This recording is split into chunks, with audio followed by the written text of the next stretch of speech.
Baseado na obra de Chico Xavier, leitura do livro Nosso Lar, capítulo 9, Problema de alimentação. Enlevado na visão dos jardins prodigiosos, pedi ao generoso enfermeiro para descansar alguns minutos num banco próximo. Lises anuiu de bom grado. Agradável sensação de paz me felicitava o espírito. Caprichosos repuxos de água colorizada zigue-zagueavam no ar, formando figuras encantadoras. Quem observa esta colmeia imensa de serviço, ponderei, é induzido a examinar numerosos problemas. E o abastecimento? Não tenho notícia de um Ministério da Economia. Antigamente, explicou o paciente interlocutor, os serviços dessa natureza assumiam feição mais destacada. Deliberou, porém, o atual governador atenuar todas as expressões de vida que nos recordassem os fenômenos puramente materiais. As atividades de abastecimento ficaram, assim, reduzidas a simples serviços de distribuição, sob o controle direto da governadoria. Aliás, a providência constitui medida das mais benéficas. Rezam os anais que a colônia, há um século, lutava com extremas dificuldades para adaptar os habitantes às leis da simplicidade. Muitos, recém-chegados ao nosso lar, duplicavam exigências. Queriam mesas lautas, bebidas excitantes, dilatando os velhos vícios terrenos. Apenas o Ministério da União Divina ficou imune de tais abusos, pelas características que lhe são próprias. No entanto, os demais viviam sobrecarregados de angustiosos problemas dessa ordem. O governador atual, todavia, não poupou esforços. Tão logo assumiu as obrigações administrativas, adotou providências justas. Antigos missionários daqui puseram-me ao corrente de curiosos acontecimentos. Disseram-me que, a pedido da governadoria, vieram 200 instrutores de uma esfera muito elevada, a fim de se espalharem novos conhecimentos relativos à ciência da respiração e da absorção de princípios vitais da atmosfera. Realizaram-se assembleias numerosas. Alguns colaboradores técnicos de nosso lar manifestavam-se contrários, alegando que a cidade é de transição e que não seria justo nem possível desambientar imediatamente os homens desencarnados, mediante exigências desse teor, sem grave perigo para suas organizações espirituais. O governador, contudo, não desanimou. Prosseguiram as reuniões, providências e atividades durante 30 anos consecutivos. Algumas entidades eminentes chegaram a formular protestos de caráter público, reclamando: por mais de 10 vezes, o Ministério do Auxílio esteve superlotado de enfermos, que se confessavam vítimas do novo sistema de alimentação deficiente.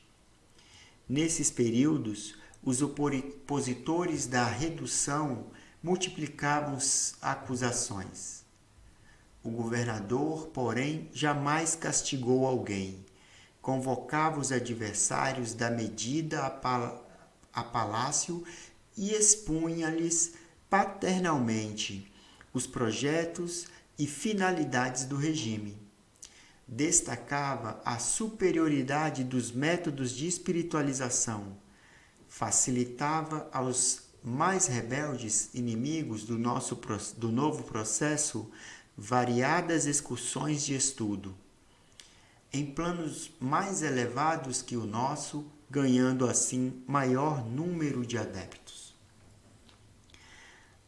Ante pausa mais longa, reclamei interessado: continue, por favor, meu caro Lísias. Como terminou a luta edificante? Depois de 21 anos de perseverantes demonstrações por parte da governadoria, aderiu o Ministério da Elevação, passando a abastecer-se apenas do indispensável. O mesmo não aconteceu com o Ministério do Esclarecimento, que demorou muito a assumir compromisso, em vista dos numerosos espíritos dedicados às ciências matemáticas que ali trabalhavam. Eram eles os mais teimosos adversários. Mecanizados dos processos de proteínas e carboidratos, imprescindíveis aos veículos físicos, não cediam terreno nas concepções correspondentes daqui. Semanalmente enviavam ao governador longas observações e advertências, repletas de análise e numerações, atingindo por vezes a imprudência. O velho governante, contudo, nunca agiu por si só. Requisitou a assistência de nobres mentores que nos orientam por intermédio do Ministério da União Divina. E jamais deixou o menor boletim de esclarecimento sem exame minucioso. Enquanto argumentavam o cientista e a governadoria contemporizava, formavam-se perigosos distúrbios no antigo Departamento de Regeneração, hoje transformado em ministério. Encorajados pela rebeldia dos cooperadores do esclarecimento, os espíritos menos elevados que ali se recolhiam entregaram-se a condenáveis manifestações. Tudo isso provocou enormes cisões nos órgãos coletivos de nosso lar, dando ensejo a perigoso assalto das multidões obscuras do umbral, que tentaram invadir a cidade, aproveitando brechas nos serviços de regeneração, em que grande número de colaboradores entretinha certo intercâmbio clandestino, em virtude dos vícios de alimentação. Dado o alarme, o governador não se perturbou. Terríveis ameaças pairavam sobre todos.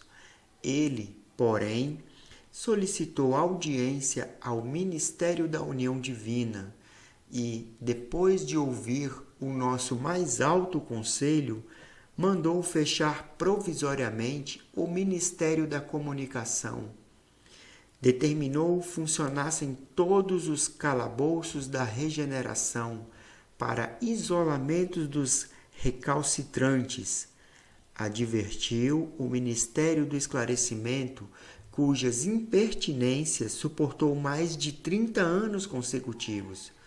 Proibiu temporariamente os auxílios às regiões inferiores e, pela primeira vez na sua administração, mandou ligar as baterias elétricas das muralhas da cidade para a emissão de dardos magnéticos a serviços da defesa comum. Não houve combate nem ofensiva da colônia, mas resistência resoluta. Por mais de 6 meses, os serviços de alimentação em nosso lar foram reduzidos à inalação de princípios vitais da atmosfera, por meio da respiração e água misturada a elementos solares, elétricos e magnéticos. A colônia ficou, então, sabendo que vem a ser a indignação do espírito manso e justo. Fim do período mais agudo, a governadoria estava vitoriosa. O próprio Ministério do Esclarecimento reconheceu o erro e cooperou nos trabalhos de reajustamento. Houve, então, regozijo público e dizem que, em meio da alegria geral, o governador chorou sensibilizado, declarando que a compreensão geral constituía o verdadeiro prêmio ao seu coração. A cidade voltou ao movimento normal. O antigo departamento da regeneração foi convertido em ministério. Desde então, só existe maior suprimento de substâncias alimentícias que lembram a terra nos ministérios da regeneração e do auxílio, onde há sempre grande número de necessitados. Nos demais, há somente o indispensável, isto é, todo serviço de alimentação obedece à inexcedível sobriedade. Presentemente, todos reconhecem que a suposta impertinência do governador representou medida de elevado alcance para nossa libertação espiritual. Reduziu-se a expressão física e surgiu um maravilhoso coeficiente de espiritualidade. Lísias silenciou e eu me entreguei a profundos pensamentos sobre a grande lição.